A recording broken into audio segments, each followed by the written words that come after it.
Apostle F.D. Richards felt that we had assembled under very peculiar circumstances.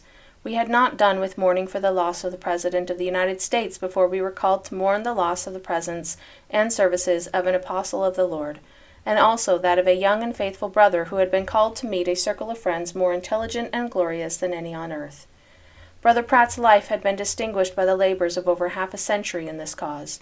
He had received his priesthood from the hands of those who obtained it direct from Peter, James, and John, going forth, preaching and writing under the spirit of the inspiration in his youthful days. The speaker had labored much with him, and testified that if any man had a right to the title of meek, it was Brother Orson Pratt. And while his nature was so firm that it amounted sometimes almost to obstinacy, yet he always yielded to that which was declared by authority. Brother Pratt was a studious, assiduous worker, preparing himself by acquiring a thorough education, to meet all that might rise up against him, seeking by inspiration to learn all that could be known.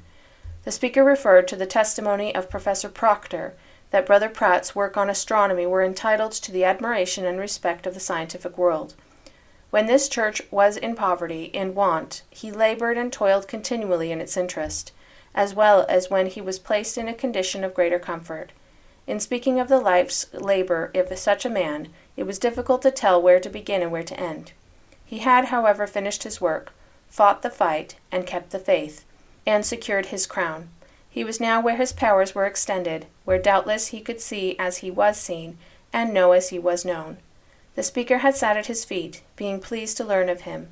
He was glad for him, for he was now resting from his labors, and his works would follow him in his generation.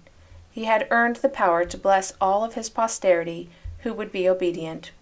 Oh, that God would help us all, that our end might be like his, and may God comfort the bereaved and make them to feel that the Judge of all the earth has done right.